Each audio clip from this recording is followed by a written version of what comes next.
Dontay Demus putting out videos on social media. Ronnie Stanley feeling like himself again. And this stat about the Ravens run pass split may surprise you on the Purple Rain podcast.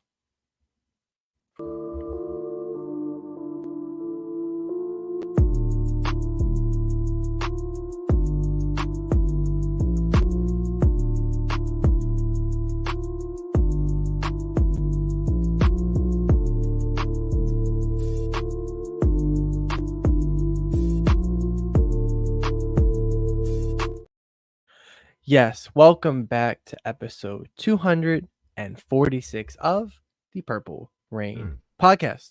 The Morgan Cox episode, the Nick Moore episode, the Josh Ross episode, and the BJ Ward episode of the Purple Rain podcast. 2 long snappers on there.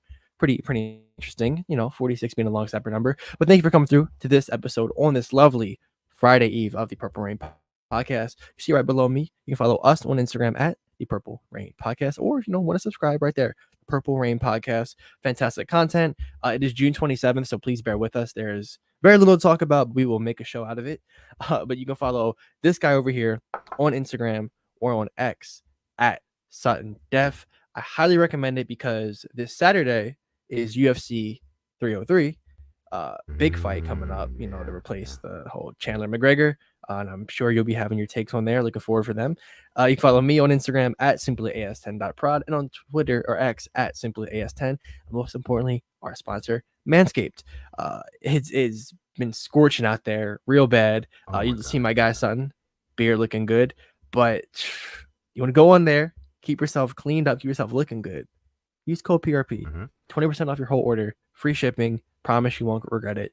First and foremost, Sutton, how's your week been? Week's been good, hot but good. I think yesterday I got up to like 97 or something like that. And when you leave if you don't park in like a garage, right, and you leave your car like during the day somewhere, and you go get in the car, and it tells you what the temperature is inside the car. Got up to like 150 in my car.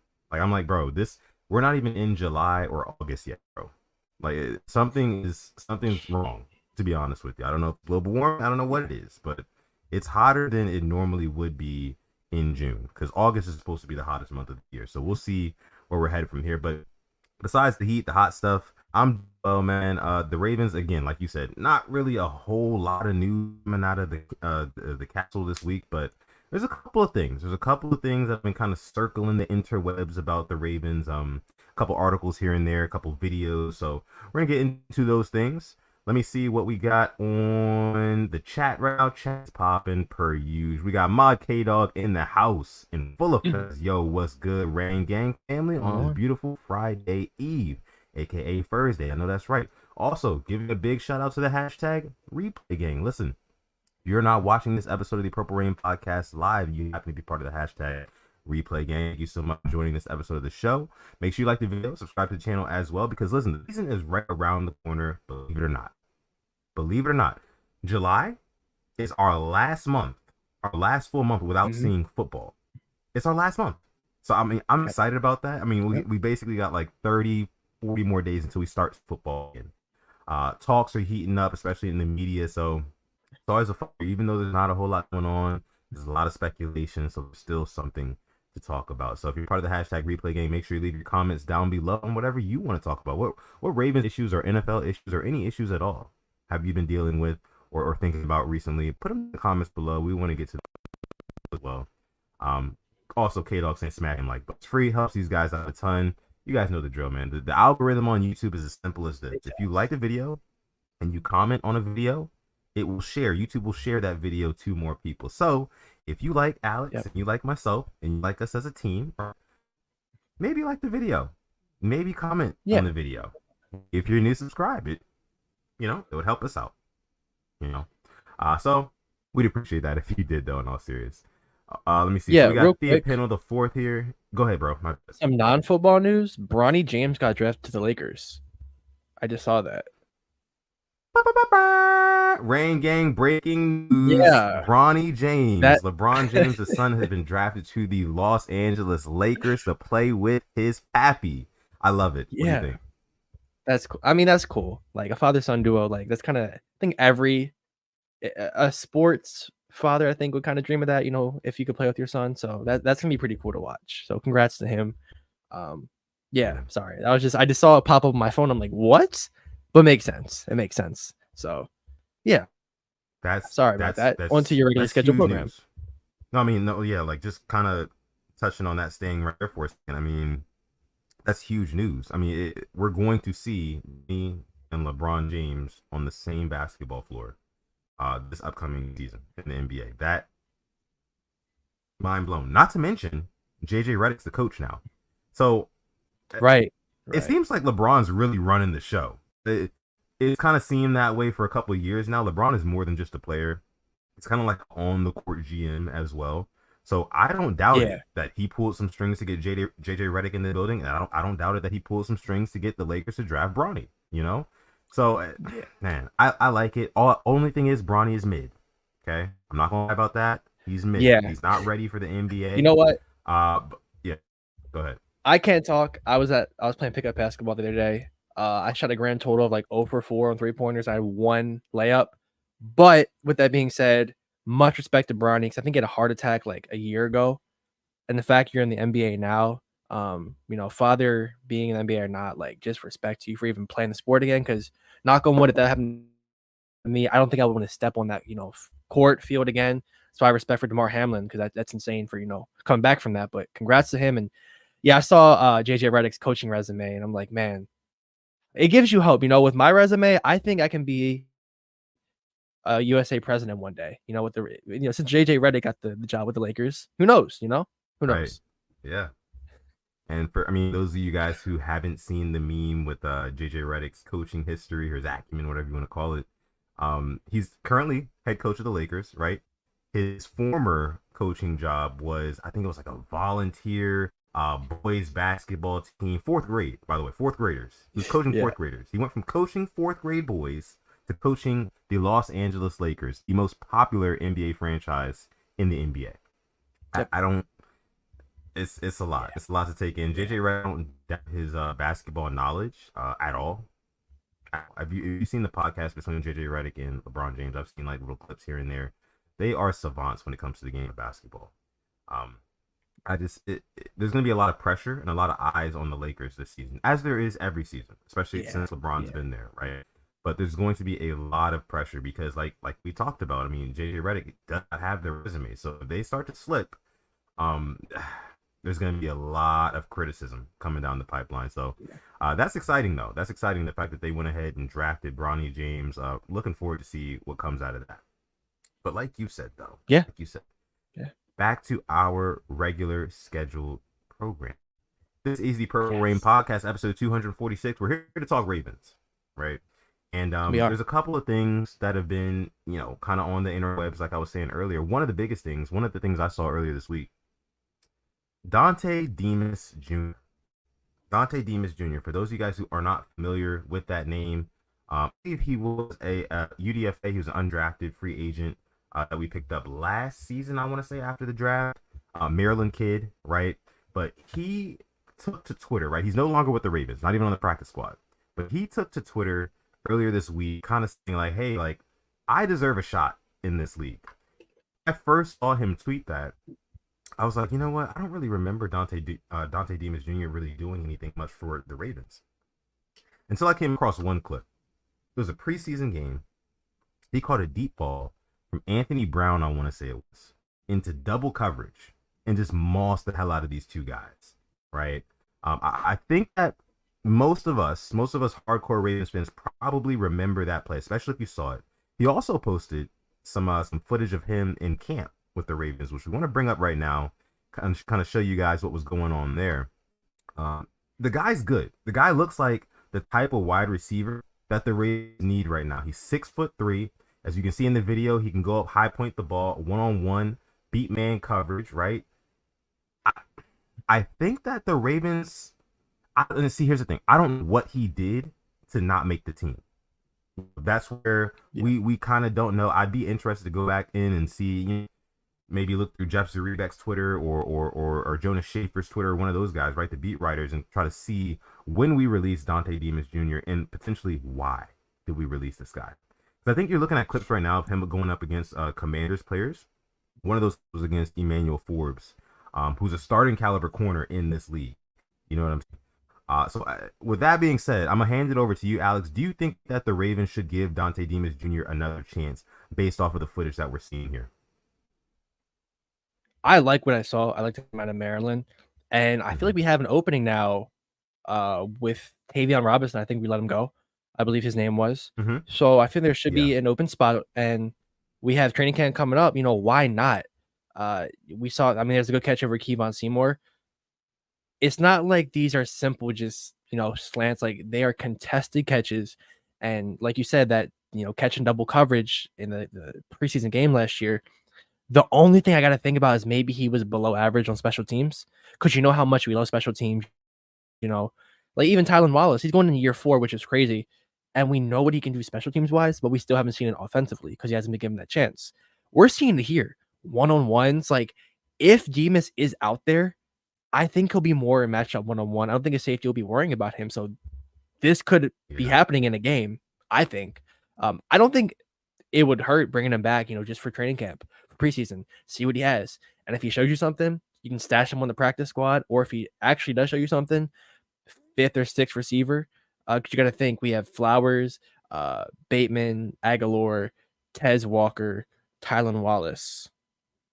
I think we carried 6 last year. Who's Yeah. that 6 this year? You know what I mean? Right.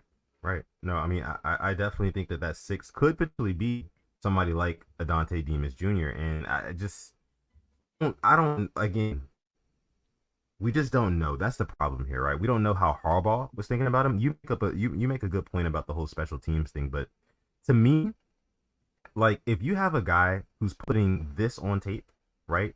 In the stage of training camp when it's at the point where you're doing a joint practices, training camp, things like that, and he's showing out like this, and then you actually saw it in a game where he catches that deep ball over 2 defenders. It just seems like there's got to be something terribly wrong, right? There's got to be something terribly wrong. Um, maybe one thing special team, maybe it is a personality thing, and Harbaugh just is not all the way on board with like either his work ethic or how he talks to coaches and other players, teammates, things like that. I don't know. But what I'm seeing based off of the eye test, right? The eye test. That's what's most important when you're watching football. You're trying to evaluate these players. What do you see on the film? What I see on the film here, granted, most of these clips are from training camp, right? Practices. I see a guy winning, right? I see a guy winning his one-on-one matchup, and Alex brings up a fabulous point as he did minutes ago. This guy is not going to be getting number 1 DB. He's not going to get the number 2 DB. He's not going to be getting the safety shading over to help on his side. He's not. When he's in the game, I don't even expect him to be in the game if he was hypothetically on our team, right? In theory, if he was on our team, right, and if he was in the game, he would not even be a 3-down guy, right? You kind of bring him as like a rotational piece, just kind of throwing him in there as situationally. But if the guy can win one-on-one, the guy can win one-on-one, and that is a valuable skill in this league, a very valuable skill. Before we get to anything else, I do have a super chat donation. This one's coming from Max Offit, Mystic Max himself, a Purple Rain Pioneer. Brother, we appreciate you. Said it's June. Where are my Sean Ryan truthers at? Yeah. Yeah. I don't know. He's a pretty big boy, but even that, like, I don't expect to see Flowers or Bate in preseason that much. So this is a chance for guys like Sean Ryan. Like the streak is over. I don't give a hoot nanny anymore. Like throw it up to these guys. We know what Derrick Henry can do. We know what Justice Hill can do. We know what Keaton Mitchell can do. The only running back out there would be Rasheen Ali and somebody else. So why not, throw it to these guys, give them a couple of looks more than just 1 or 2, targets in the preseason game. I would love to see more Sean Ryan. Like there's a reason we kept him around all last year on the practice squad and even, throughout the after the preseason. So why not show it to us? Yeah, I agree. Another point being that this wide receiving core is not where it needs to be in terms of production. We'll get into the run pass split a little bit later in the show, but I've heard a lot of people say, and I kind of agree with this, that there is kind of like a cap on the Ravens pass catchers, right? And specifically the wide receivers, right? I love Zay Flowers. I love Bateman. Yep. You know, I even love Tylan Wallace, right? We're both Tylan Wallace troops. We think he's a little player. But to the rest of the world, from the outside looking in, they don't really look like super dangerous threats. They don't. You know, our receiving core, it's not imposing, right? When you go up against us, you know, Correct. boy, man, I mean, that Zay Flowers is really going to, it's not like he's a top hill. Maybe one day he can get there.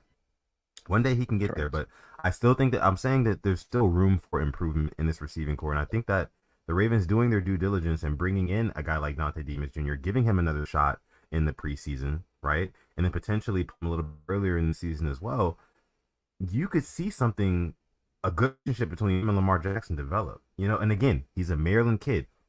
Everything seems to be kind of perfect. Maryland kid, again, he's putting it on tape.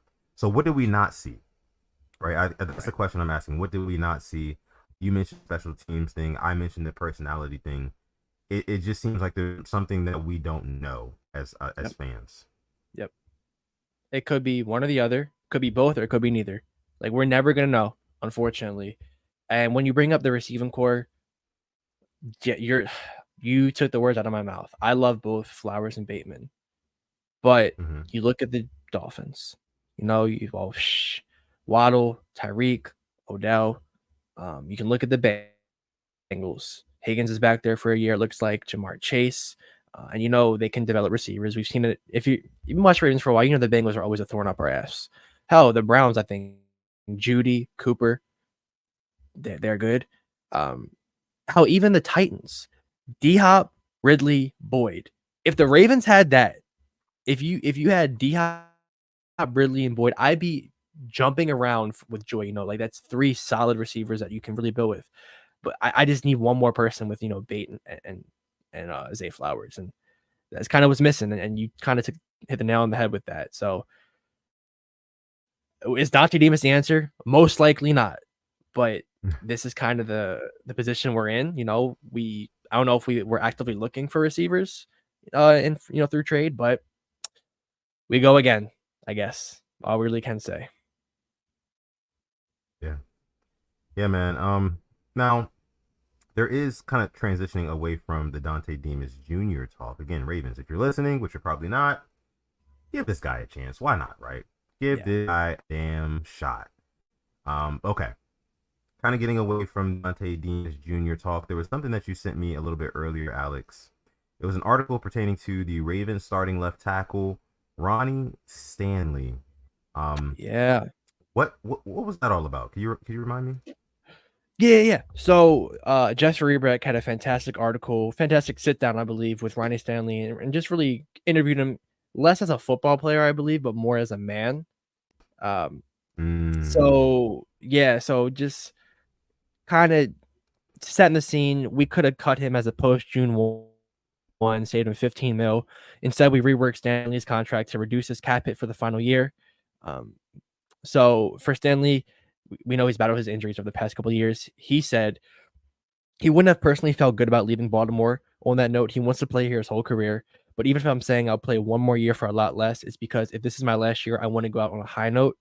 I want to play at the level that I know I can play at. The time that I missed, it would be something that I would have regretted. It would be something I would think about when I'm older.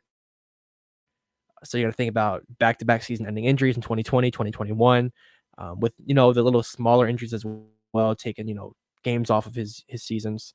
But he wants to keep playing for personal reasons. He views it as a key year. He wants to refuse to have a year like last year, but there could be 3 more years on his deal and he still feel the same. It was just kind of him detailing what he's been through, which it kind of, you know, was a real eye-opener for me, but I'm happy for him. I'm happy that he got the chance to speak out, and it made me respect him a lot more because it's really not all about the money for him. He's made a lot of money, but he wants to prove it to not only, you know, everybody else but himself. So I'm looking forward to him getting back to that elite status. He said this is the best he's felt in a while, which players can say that, but with Stanley it's different. Like he hasn't been healthy since COVID, since 2020, since that game against the Steelers. So I'm really rooting for him. yeah, I mean, there's a couple of guys on our roster, right? I mean, we speak to Ronnie Stanley. We can also speak to a guy like Rashad Bateman, who are coming off of a relatively healthy season last year. I mean, Ronnie Stanley was kind of, not all the way there, but for the most part, he was playing. And there were some spots where he played well. There were some spots where it was really weird, and he got benched a few times. But it's very promising to hear from this article and from that interview that he is mentally in the right headspace. Because listen, man, if you're a guy if you're a top 5 paid player on your team, right? You have not been healthy since, like you said, COVID, right around that time period. Um, and you've been kind of on and off shaky in your play. That can weigh heavily on you, right? And that pressure coming down on you from, the coaches, the fan base, even yourself, that can be tough. That can be tough. So, I definitely think it's time that we give, and I think we have, but I think it's time to give Ronnie Stanley some grace, because he has stayed tried and true with this Ravens team. He could have gone elsewhere, right? That could have happened. But the Ravens decided to keep him in house. He's happy here. He wants to be a Raven. And I think it's probably for the best, especially considering all the other issues that we already have with the offensive line. I just don't think that we can afford to lose another cornerstone on that line. So left tackle, Ronnie Stanley, I'm here for it this year. Now let me see what you guys are saying here in the chat. Jeremiah says he did not simply take a pay cut. He can earn more than he was scheduled to make, and he will be a free agent with dead cap leverage. I'm not a cap guru, so I did not. I mean, there's no numbers in here. I'm just looking at this article, but like it says, it would say it was 15 mil if we cut him. So I mean, that dead cap will come in future years. But we saw that with Zeitler this year, and Odell, and I think somebody else too. So that's one thing I like the Ravens to get better at. Is definitely the dead cap situation, because it definitely hurts us. It could be 3 to 4 mil, but you can get a guy in August for that money. So I would love for us to be a little bit better with that. But yeah, I mean, and a lot of those situations are like inevitable too, because it comes down to which players do you want to hold on to, which players you don't want to hold on to anymore when you thought that they were going to pan out for you, but they didn't. Things like that, and you just kind of have to make these tough decisions. But that's the league. That's the league that we're in. Okay. Let me see. Jeremiah says he gave up guaranteed money in exchange. Okay, yeah. So I mean, it's a win-win, like you said, Jeremiah. Now it'll definitely be a win-win for us fans if Ronnie Stanley can protect Lamar Jackson's blind side and not allow guys to get near his ankles, right? And not allow guys to get around him, decent, the good bend and swipe at the ball from Lamar. So hopefully Ronnie Stanley kind of turns back the clocks and has like an all-time All-Pro year. We're gonna need that, especially with the uncertainty that already exists on the offensive line. So we will see. We will see. But again, it is promising to hear that Ronnie Stanley is in the right mental space. Okay, make sure you like the video, subscribe as well. A couple more things we want to get into on this episode before we get out of your hair. Alex, quick score update. USA men's team, what's going on? It is 1-1. Tim Weah, one of our wingers, did get a red card for swiping at somebody in the head.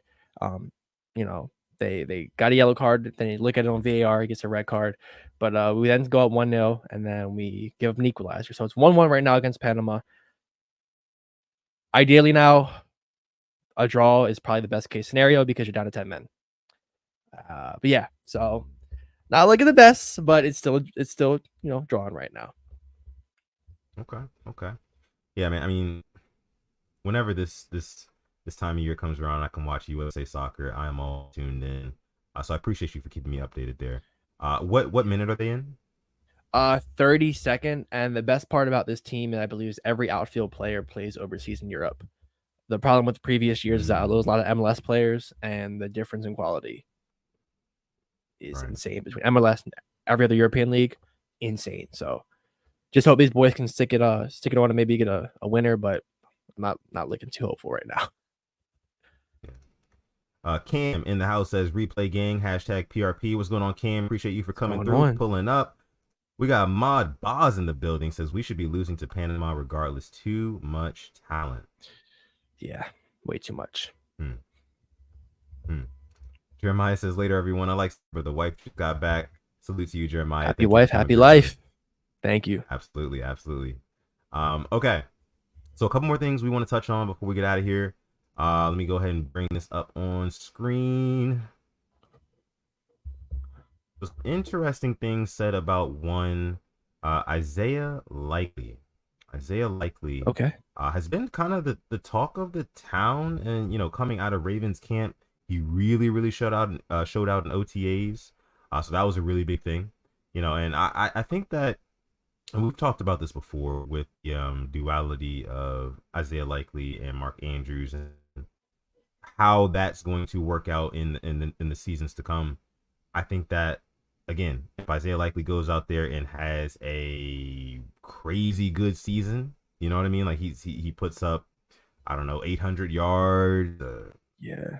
5 touchdowns, 6 touchdowns, something like that. And he's separate from guys, like it's saying in here in this tweet. Then yeah, it's probably gonna phase Mark Andrews out of Baltimore, and that's simply because Lamar Jackson's on a huge contract, and after next season, Lamar Jackson will account for 25% Ravens salary cap. 25%, Yep. a whole quarter of the salary cap will be allocated to Lamar Jackson unless they do some sort of restructuring. I don't see that happening, at least not in that first year of him taking up 25% of the cap. I think we're going to have to eat that full 25% and really rely heavily on the draft and getting guys in free agency, hoping somebody can step up, right? So Yep. we will see there. But what are your overall thoughts when you read something like this, right, on Isaiah Likely? Yeah. And this is just in OTAs. I'm sure we're gonna see more highlight reel one-handed catches in the middle of the field, like it's saying here. We're gonna see that in training camp as well. So what are your thoughts? And again, one more thing. They also said that they're looking to use Isaiah Likely all over the field. Yep. Todd Monken We is talked about going to this. use Isaiah Likely everywhere. Yeah, we did. Yeah. I feel What are your like, thoughts? yeah, we talked about using him in the slot and how he definitely was just productive there. And what just I don't want to go back, and I feel like I always say this, but going back to the Texans game in the playoffs, Isaiah Likely had two big plays, one being a touchdown, and the other being a I think a curl route, left hand side of the field, catches the ball, turns upfield, stiff arms the defender, goes for like 10 to 15 more. Goes completely non-existent in the AFC Championship game, much like the whole of Ravens offense. And Mm-hmm. when Mark Andrews went down, I obviously love 89. I would love to keep them both. I'd like to have as many targets as we can on this team. Isaiah Likely, I believe, was a top 5 tight end when Andrews went down. Um, it wasn't necessarily Yeah, the he was. production of catches. It was the impact he made with the catches he got.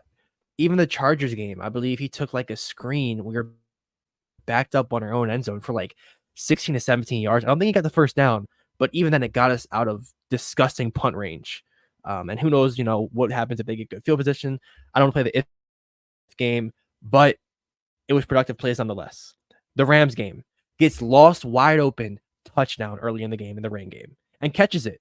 Wet ball, catches it. I mean, I thought those are the hardest ones to make. You're left wide open, waiting for the ball to come to you, catches it, runs in for a touchdown, outruns the DB as well and gets it. And you can just keep on going on and on. He was making, clutch plays in year 2. And this isn't a guy who went to Ohio State, went to Clemson, went to LSU, went to Bama. No, Coastal Carolina. I will buy into any Right. Isaiah Likely hype you give me. 1,000,000%. Um, I just want to see what we can do with the healthy Likely and healthy Andrews, because we barely saw Likely when Andrews was healthy. It's time we use both of them. It really is. No, I agree. I totally agree. And you got me thinking when you just mentioned the fact that he's a guy who doesn't necessarily get a whole lot of catches, but he makes the most out of the catches he does get, right? And that basically means yak, right? Yards after the catch. I don't know exactly what the numbers are right now, but I'd be willing to guess or bet that he's probably up there, right? When you consider target share, things like that. If you kind of the math and average it all, he's probably up there in terms of like tight ends, yards after the catch, because that was one of the biggest things we loved about Isaiah Likely coming out of Coastal Carolina University, right? We saw it in the preseason of his rookie year. We saw it in some of the regular season games as well, and he eventually ended up breaking out in a couple of those games. But the yards after the catch always been one of his strongest kind of weapons that he has in his tool shed. I think that You know what? Forget what I think. I want to see what you guys are thinking here in the chat. Make sure Yeah. if you're watching this after the fact, make sure you drop your comments down below. We want to get in there with that too. Jeremiah says, I'm still here and I don't agree. Andrews is cheap relative to the wide receiver market. Pay to tight ends. But can they though? Can they though? I don't know that. I don't know if they See, can you, pay you two got to tight think about ends. it I don't. too. I don't think that they will, especially how well We they got to pay drafted. Kyle as Go well. ahead. And Kyle Hamilton's Yeah. going to be, like I'm already thinking ahead to that. Like I saw what Antoine Winfield made. Yeah. Fantastic safety. What Kyle Hamilton did last year, I think miles ahead of the rest. He was just that good. So I'm worried to see what he's going to get. But when you look at Andrew's contract, 4 years, 50 mil, Laporta's going to make more than him. I think Kittle makes more than him. I'm taking Mandrews over Kittle personally. I think Kittle's a better blocker, but Mandrews is a good blocker, and Mandrews is a fantastic pass catcher. Yeah. I think Mandrews is a better And pass catcher than George Kittle. and my thing is too is like if you get rid of Mark Andrews, this is me just thinking less football. You got rid of Marquise Brown already with Lamar. What if you get rid of Mark Andrews? What does that do to your quarterback? Like I know that's his boy. It's like he always says peanut butter and jelly. What does that do, between the team's relationship? I don't know. That's something I would keep my eyes on. If you're Lamar, you can't be mad if they have to get rid of somebody because they can't pay him because you're taking 25% of the cap. You took a whole year to negotiate this contract that you knew eventually was going to eat up a full quarter of the cap when you have 53 other guys on that roster who also got to eat. It's a byproduct of the game, man. So I can't really see Lamar. Even if he was a little bit salty that Mark Andrews left town, Hollywood Brown left town as well. Hey, you gotta take that on the chin. That's what happens when you're on top. That's what happens, man. You can't keep everyone. My honest assessment, though, I think Andrew stays around for a second contract, or for a third. Honestly, I think we resign him. For a third, yeah. I think like a 2 to 3 year deal, 35, 40 mil. I think he stays around. Okay. Yeah, Black Daniel says it here. Hate to see one of our guys roll out, but that's the name of the game, man. It is. Yeah. And there's so many similarities to like Todd Heap too, because I think they both, were born in Arizona, and I never thought Todd Heap would leave the Ravens, and then he did. I don't think Mark Andrews is going to leave the Ravens. I hope he doesn't. But that's just me looking ahead. And then what's Likely going to ask for? If Likely has this big of a year, you compare it to a Laporta or a younger tight ends, then how much is he going to want? Now we're just stuck in a hole. And do we pay Zay Flowers when the time comes? Think of the guys we've been drafting. Linderbaum, same draft as Kyle Hamilton. Thankfully, we have a 5th-year option, but they're going to have to get paid at the same exact time. So how happens when you draft good? What is this? This is the 2024 season coming, right? Next season, 2025. By 2026, we will not have Isaiah Likely and Mark Andrews both on this roster. We just won't. I don't see it happening. Yeah. I just don't. Yeah. I think to say that we would have them both on our roster in 26 and maybe sometime beyond would be to say that the Ravens don't plan on drafting another tight end and developing another tight end like they've been so well known to do. You brought up Todd Heap. Me, like many other Ravens fans, were very sad to see Todd Heap go, but who do we get right after Todd Heap? Dennis Pitta. You know what I mean? And it was like a chain reaction of just tight ends. We've always been good there. Just always been good at defense. Tight end, don't really have to worry about that. We can develop there. Yeah. Like low-key, think about the Ravens tight end. Like we have a fantastic just history of them. Going back to Shannon Sharp. Yeah. Then you can even throw in Owen Daniels for that 1 year in 2014 who had a really good year with us. And then a guy like Nick Boyle kind of stepping up as a pass block and then eventually as a pass catcher. And how we traded Hayden Hurst for a 2nd-round pick when he was barely getting playtime. Yeah. I think that one of the things about being tight end in Baltimore, with the Ravens being such a run-heavy team, they won't focus on the run. It's easier. It's a lot easier against like loaded boxes, things like that, for tight ends to kind of leak open in space, and we've been seeing that for years, right? That's the easiest target for a quarterback to make play on. It's just the guys outside of the numbers. I think Tom Brady was talking about this. I've been talking about Brady a lot lately, but Brady was talking about this, how, it's really hard to get the football to your ex receivers. So the guys closest to the sidelines, right? Your receivers closest to the sidelines. It's hard to get those guys the football. It's easy, a lot easier to get the guys the football in the middle of the field, in between the numbers, and that's where the tight ends work. That's where they eat, And when you're playing against a running team, you got to stack the box, right? You got to contain that run some way, somehow, especially this year. Like my guy Jeremiah says, there's an absolute centaur. I saw what you said, Jeremiah. There's a centaur in our backfield. His name is Derrick Henry. When you got to worry about all that, the tight ends are going to be running. I'm just saying. And Lamar Jackson is going to be able to get them the football. Every quarter that we've had ever since our inception has been able to get the tight ends the football. I don't think that changes, which is why, again, I don't see Likely and Andrews being on this team in 2026 and beyond. I just don't. Yeah. And Jeremiah says here, you say they both have 10 touchdowns. I will say hallelujah. We're a 1 or 3 seed. Probably we're a 1 or 2 seed if they both have 10 touchdowns. Or something bad happens and it's just like we're just throwing the ball a lot. But what I will say is, once again, I'm a big Mark Andrews fan. Okay. I'm going to keep the energy. I need to see it in the playoffs. Show me. I know you hurt this past year. I need to see it in the playoffs. That's kind of been his only gripe. That's like a lot with the Ravens, though. Like a lot of times I want to see it in the playoffs. We know Derrick Henry can do it. We saw him do it to us. Saw him do it to the Patriots before us. So after that, I mean, I just want to see this team show up when it matters. And that's going to be like my whole motto for the season. Yeah. I see where you're headed. This season.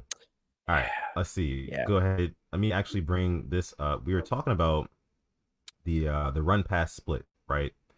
Yes. Now, this is something, this was said by Kevin Ostreicher. I can never really pronounce his name correctly, but really good Ravens account to follow on Twitter. He posts a lot of good stuff on there. So shout out to him.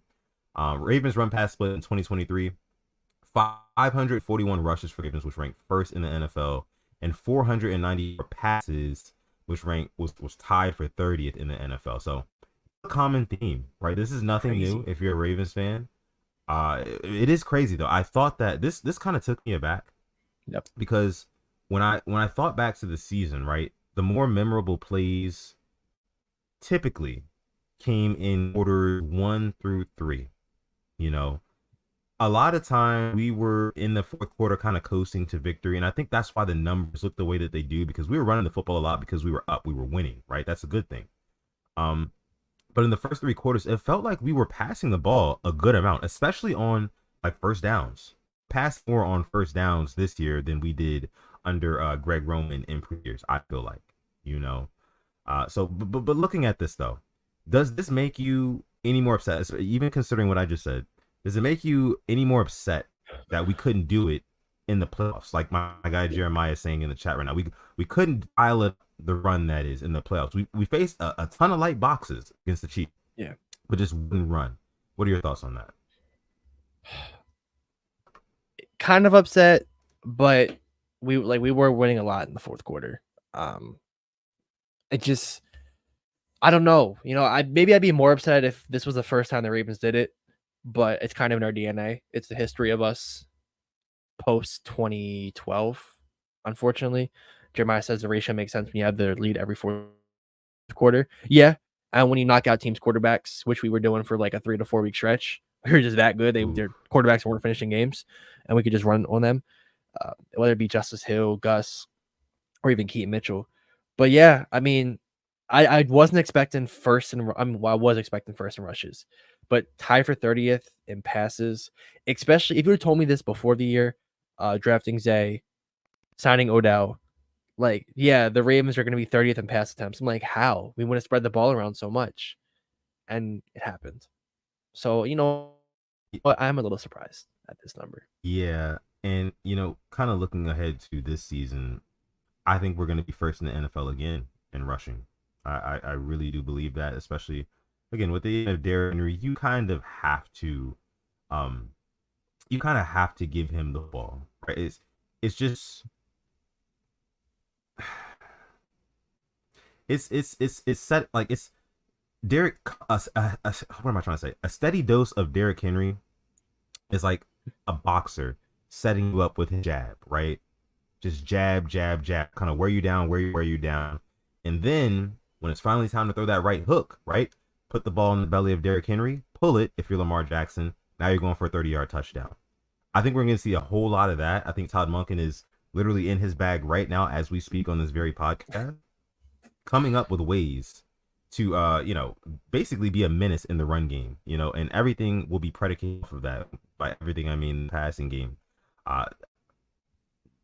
This year is looking really, really promising for the Ravens. I'll say that. I think if there's one thing that's going to get in our way, again, down the stretch when it matters most, when lights are brightest, again in the playoffs, aka the playoffs, are we going to stick to our guns, right? Or are we going to get intimidated like we did last year? The Chiefs are at a point now where they can literally intimidate teams. They are a dynasty, right? Dynasties intimidate teams. It's kind of like when you have a team, but the thing that sucks about being a fan of the NFL or being an NFL team, there's another NFL team that's actually a dynasty. When that dynasty starts going, it's like a snowball effect. It only gets bigger and bigger and bigger as they keep winning. We saw that with the Patriots in the 2010s, right? And we're seeing it right now with the Chiefs. Like, they are right on top of the world. Travis Kelce was just on a podcast yesterday on his high horse. They want to go for the Pete. He's still with Taylor Swift. That's his girl. That's the story. They're a dynasty. Andy Reid's the GOAT. Not the GOAT, but you know what I'm saying. It's really, really, really, really hard to beat a team like that mentally, who has been there, who has done that and won that. Most importantly, that is tough. It's tough. So, really, again, it all boils down to, I think, coaching, not getting intimidated, not getting bullied, right? And then the other thing for me is the offensive line. Can the offensive line gel quick enough, right? So by the time midseason comes and playoff comes, they've hit a stride and they're really affecting Lamar. And when we need to pass, we can. We don't have a problem with Lamar, being under constant duress. Those are the two biggest things for me. Damn, you just spit right there. Before I kind of respond to that, Boss says, I hate the Chiefs not as much as I hated the past dynasty. Ruined the Steelers shot at the Super Bowl. I'm going to give you the hard truth and the Ravens' hard truth right now. The Patriots to the Steelers could be the Chiefs to the Ravens. We have all these great teams. We just can't get by them. But don't worry, we had that one Mickey Mouse win against them in the regular season, guys. We're going to hold on to that for forever. No, I don't want that. And I'm glad you brought up the Patriots, the 2010 Patriots. Outside of 2013, when the Ravens' hopes of a playoff were basically dead, we always played the Patriots hard. No matter who we had. No matter whether it was Eric Weddle on the defense or Suggs, Ray, and Ed. We always played them hard. I want to see that same thing and just never play scared against the Chiefs. We always play scared against them, in my opinion. I don't know what it's been. Even in that win, I felt like we played scared. We had things go our way. Clyde Edwards-Helaire fumbled. Freaking Devin Duvernay fumbled. Was it? Yeah, it was. I'm sorry. It was Tyson Williams fumbles the ball at the 1, but Devin Duvernay is right there to scoop it up. I don't want us to play them scared, and that's what I felt in the AFC Championship.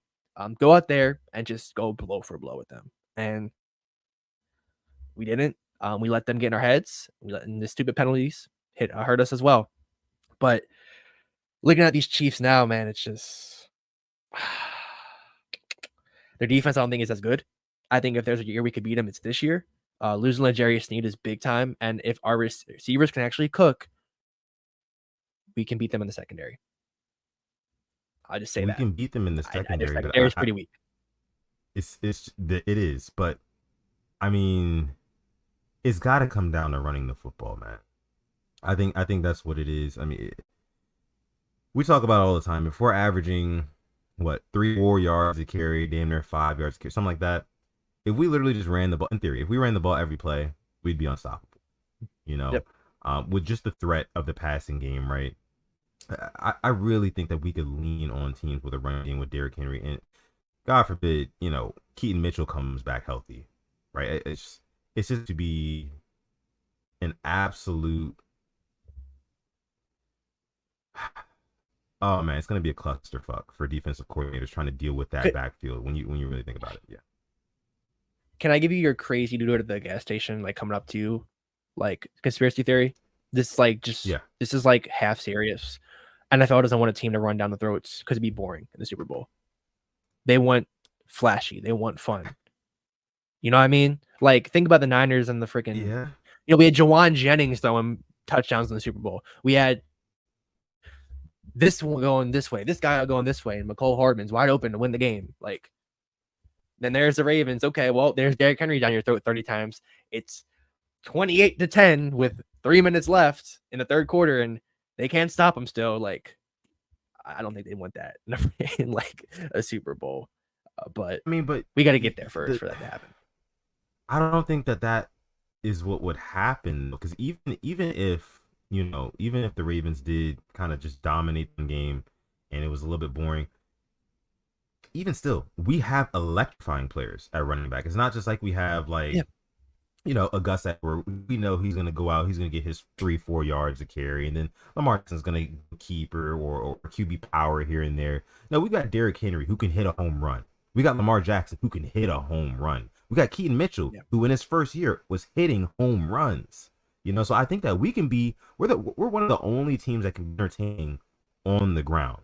You know what I mean? We're like the Khabib Nurmagomedov of the NFL, right? Nobody likes watching Khabib in the UFC, or nobody really likes watching him because he went to the ground a lot, right? And it's very ironic that we're talking about ground games here, right?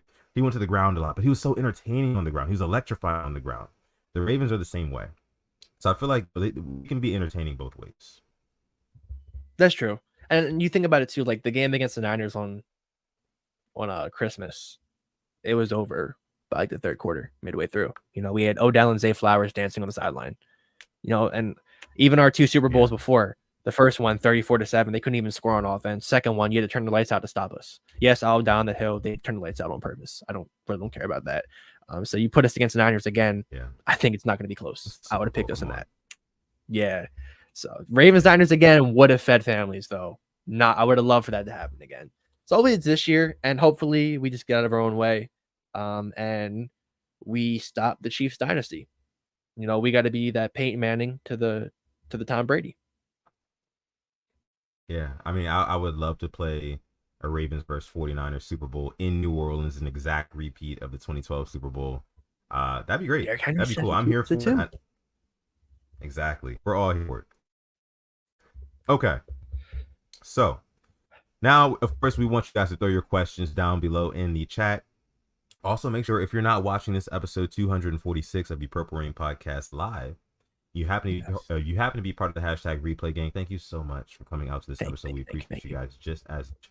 Make sure you leave your comments, questions, concerns, whatever you got down below in the comments section. While you're doing that, go ahead and drop your questions in the chat.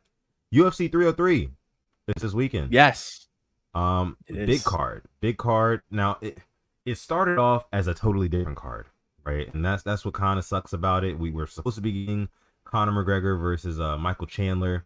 That would have been huge. Also supposed to get who else was it? That Jamal Hill versus damn, who was he supposed to fight? Jamal Hill was supposed to fight somebody, and then he ended up backing out, and it was Carlos Ulberg, or maybe it was always Carlos Ulberg versus Jamal Hill, something like that. But regardless, the main event now for UFC 303, Alex Pereira versus Yuri Prochazka 2. This is the rematch, right? For those of you guys who don't know, they fought before last year, both absolute dogs, warriors, big time, right? If I had to make a decision on who's going to win this fight, I'm going to go with Alex Pereira. The guy has too much damn punching power, especially in that left hand, man. We saw it at UFC 300. We saw it in his fight before that. We saw it in his fight before that. I mean, you cannot mix it up with this guy and get on your chin more than like twice and not go down. It's simple as that. And it's a bad match for Yuri Prochazka, because Yuri Prochazka, he's one of those type of fighters. He's a true warrior, right? He's willing to take one to give one, quite literally. He's not a very defensive fighter. He fights with his hands very low, close to his waist, things like that. And when you're fighting at Alex Pereira, that's just a recipe for getting knocked out. So, Pereira knocked him out before in the last fight. I think he does it again this fight. If you're a betting man, I'd go ahead and I'd bet on Alex Pereira by TKO. I don't know what the lines are for that right now. I'd assume it's probably like plus 100, maybe something like that. Plus 200, I guess. Yeah, please. But I mean, that's gonna be big. Yeah, go ahead. No, keep on going. I'm looking up the odds for you right now. UFC main card. Here we go. So Pereira is a minus 154 favorite. The method of victory, Alex Pereira by KO was plus 115. Plus money. You're muted. Crap, I don't know how that happened. But yeah, it's plus money. I made a video before UFC 300 telling y'all to bet on Alex Pereira to win by knockout or technical knockout because it was plus money, and he did. So I'm telling you again, this is official prediction from your boy Sutton Def. I think Simply AS10, I think he agrees with me in Alex Pereira winning this fight. Hammer the line, just saying, be on the lookout. Another thing that came out about that fight this week, though, interestingly enough, Yuri Prochazka mentioned the fact that Alex Pereira has been using spiritual forces in order to help him win fights, right? So there's people, Alex Pereira, he's from Brazil. He's Brazilian. He's got a bunch of course, followers, supporters there, and they do things a little bit differently, right? He's got the whole tribe thing going on and whatnot. They do, I'm sure, some sort of rituals, things like that. I think they just did one the other day. But Yuri Prochazka was on an interview with Ariel Helwani originally. He was kind of saying how like, oh yeah, Alex Pereira, he got people in his corner who are doing like some sort of spiritual rituals on him, and it allows him to come in, at even stronger than a normal human would. Basically, is what he was saying. So he was kind of pleading with Alex Pereira indirectly, saying like, hey, this fight, let's not do any of that. Let's just go in even, yada yada yada. And that was the craziest thing I've ever heard from an MMA fighter. Well, not the craziest thing, but one of the craziest things. That was interesting to me, though. Did you hear about that? I did. He basically said Alex Pereira has aura. That's kind of what I got from it. He basically said that. But yeah, I heard it. And I saw the short you put out, and people are trying to cook you for it. Like, oh, he wasn't being for real. No, he doubled down on it. He definitely doubled down on it. I think yesterday. Yeah. Today, I think. It wasn't. Yeah, it wasn't a jokey joke. But yeah, I saw that, and I'll tell you this: I want Yuri to win because I love watching him. He's a warrior, but I think Alex wins. I do think Alex wins. I like both these guys, and I saw the Yuri fight at 300. He was losing. I thought knocked him out to win it, and I saw the clip of him when he got knocked out twice in the fight, and he still won it. Which like you could see him go out for like a second, come back and just keep on punching. Yeah. Like he is a warrior. But when it's Alex Pereira, the same guy who gets kicked in the nuts, tells Herb Dean, "I'm fine," and knocks out Jamal Hill, different specimen of a human. I know. Man, I love both of these fighters. If anybody wins, it's gonna be us. It's the fans, right? So make sure you tune in this weekend. UFC 303. Another fight you got to watch is the Ian Gary versus Michael Venom Page fight. Yes, that's going to be an absolute banger. I cannot wait. One of those boys been talking shit back and forth all week. Stylistically, gonna stay on the feet. Like there's going to be kicks, punches thrown every 3 to 4 seconds. You can almost bet your bottom dollar on that. There won't be inactivity. In terms of who I think wins that fight, I think it goes to decision. If I'm being completely honest with you, and it could go either way. But I'm gonna go with Ian Gary in this one. I think that Ian Gary is the younger. I think he's the sharper. I think he's a little bit faster as well. His strikes are a little bit more crisp. I love Michael Venom Page for the fanfare, and he's super hard to hit. Colin could not get his hands on him to save his life. I think that Ian Gary will be a little bit different because he mixes up the strikes a little bit better. I think he's a much better all-around striker than a Kevin Holland. Speaking of Kevin Holland, real quick, your boy, he got a fight lined up. I think I saw against July 13th. Jared Cannonier. That is a tough out. Let me tell you that Cannonier is tough as nails. I don't see how Kevin Holland wins that one, bro. I don't know. Like I saw the comments. I'm still trying to learn all these fighters, but I just see it's like, well, how did he get this guy? And I'm just like, well, that can't be good. All right, well, like he could have beat MVP. Then he goes and breaks Buddy's arm, and now he gets this. I don't know if he somehow can pull it off. I'd be awesome, but I just want to see him take it seriously. None of that kind of just dicking around in the octagon. Like I don't think he's gonna win, unfortunately, but I will be there. I will have money on him like I always do. But yeah, I saw that, and I saw the MVP, the BBL Gary thing, and that's hilarious. I hope MVP wins for that reason and that reason only. Yeah. And I'm not a big Ian Gary fan, just because I think He's a little cringe sometimes, but hope it's a good fight. Yeah, absolutely. UFC 303 this weekend. Make sure you tune in. We will be talking about it on Monday's episode. I officially have Alex Pereira by knockout. I have Ian Gary by decision. I haven't really looked too deep into the other fights on the card but those are two main fights that I'm going to be watching out for. So if you're a betting man, I'm just saying, maybe put in that 2-leg parlay. I know I'm going to do it. Anyways, okay. Again, if you have questions, make sure you drop them down below in the comment section. That would actually help us out a whole lot on the channel. Again, the more comments you put down below in the comment section, the more people see our videos, the more fun we have on stream live, right? Yep. So make sure you guys go ahead and do that. Like the video as well. And before we get out of here, make sure you go on Manscaped. Manscaped.com. Again, it is smoldering heat outside. It's crazy. So make sure you go on Manscaped. Make sure you are staying nice and fresh and so clean, especially at the end, whether it be facial hair up top, whether it be the hair down below, sticky, quite literally, no pun intended, during the summertime. So make sure you are investing in some Manscaped. And if you do invest in some Manscaped, use our code PRP, because guess what? You're going to save yourself 20% off. Plus, you're going to get free international shipping. So no matter where you live, our Canada viewers, right? Our UK viewers, if you live over there across on, make sure you use our code PRP because you get 20% off. Again, you can follow me on Twitter or Instagram at SuttonDef, like you see down below.